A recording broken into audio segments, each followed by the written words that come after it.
السلام عليكم ورحمة الله وبركاته. النهاردة هنتكلم عن المواضيع المتعلقة بالسلامة الكهربائية.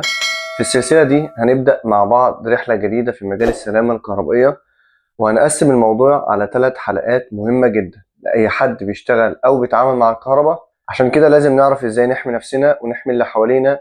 في الحلقة الأولى هنتكلم عن السلامة في اللوحات والمعدات الكهربائية. بعد كده في الحلقة التانية هنكمل ونتكلم عن نظام اللوك أوت والتاج أوت، واللي بيحمي الناس من المخاطر اللي ممكن تحصل أثناء الصيانة أو الإصلاحات. وأخيرا في الحلقة الثالثة هنتكلم عن التقريض، وهو أساس حماية المعدات والناس من مخاطر التيارات الكهربائية. خلينا نبدأ بحلقتنا الأولى النهاردة عن السلامة في اللوحات والمعدات الكهربائية، ونعرف إزاي نتعامل معها بالشكل الصحيح علشان نتجنب أي حوادث أو مخاطر. أنا أحمد شعبان ودي قناة سيفتي ستيب.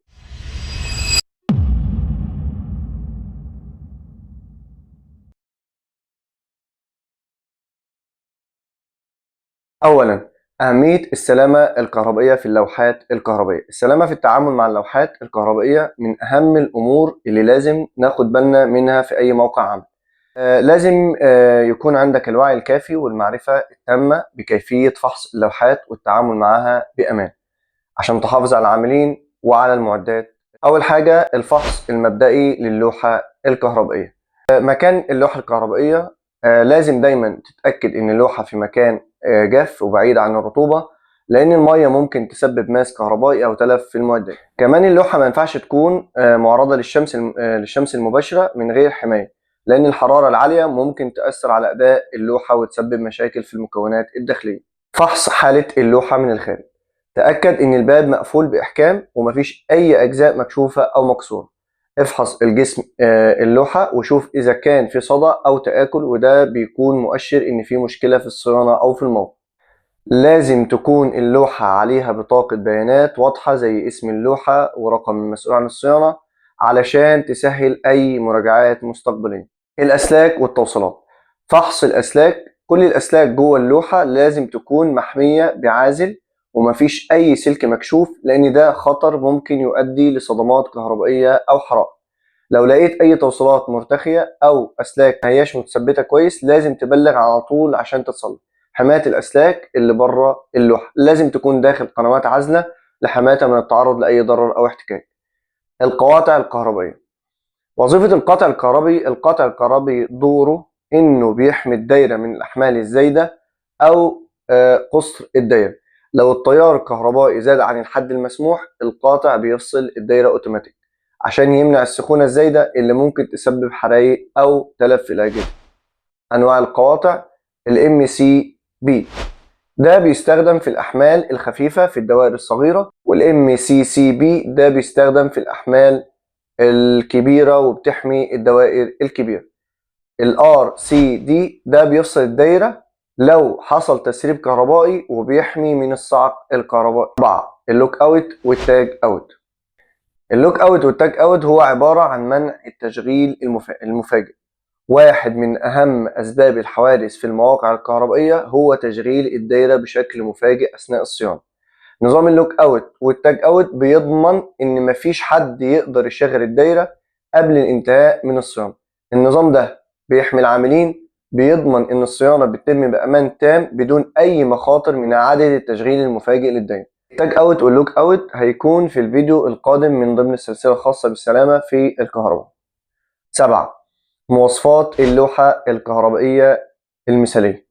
التصميم والتركيب. لازم اللوحة الكهربائية تكون مصممة وفقا للمواصفات الدولية زي الكود المصري أو السعودي أو معايير الأوشا أو ال IEC اللجنة الدولية للتقنيات الكهربائية. اللوحات اللي بتكون في مواقع العمل لازم تتحمل الظروف المحيطة زي الحرارة العالية أو الرطوبة. اللوحة بتكون معزولة تمام، مقفولة بإحكام علشان تحمي المكونات الداخلية من الغبار أو السوائل اللي ممكن تدخل وتسبب ماس كهربائي أو ضرر.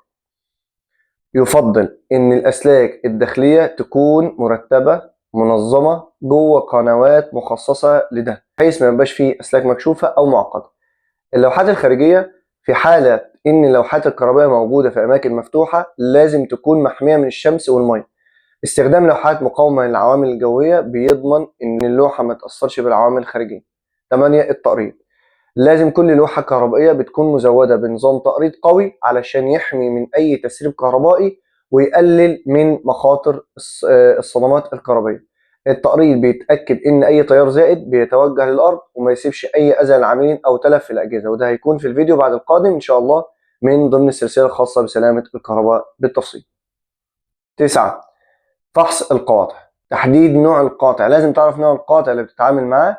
في قواطع بتكون مخصصة للدوائر الصغيرة زي ما ذكرنا، ودي بتستخدم لحماية الأجهزة المنزلية، وفي الدوائر البسيطة برضو زي ما ذكرنا MCCB أو ال RCD اللي بتحمي الأحمال الكبيرة والدوائر المعقدة، وبتفصل بشكل أوتوماتيك لو حصل تسريب أو حمل زائد. فحص كفاءة القاطع. لازم نجرب عمل القاطع بشكل دوري عن طريق فصل التيار وإعادة تشغيله، وتشوف إذا كان بيفصل بسرعة في حالة حدوث أي مشكلة. بتتأكد من إن القاطع مفيهوش أي تلف أو تشققات في جسمه، وإنه مثبت بشكل جيد جوه اللوحة، الأسلاك والمفاتيح.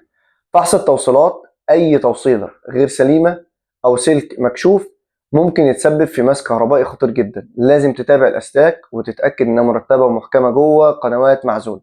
المفاتيح الكهربائية لازم يكون كل مفتاح أو قاطع عليه ملصق بيانات واضح بيحدد اسم الدايرة أو الجهاز اللي بيشغله علشان تسهل الفحص في المستقبل أو في حالة الطوارئ.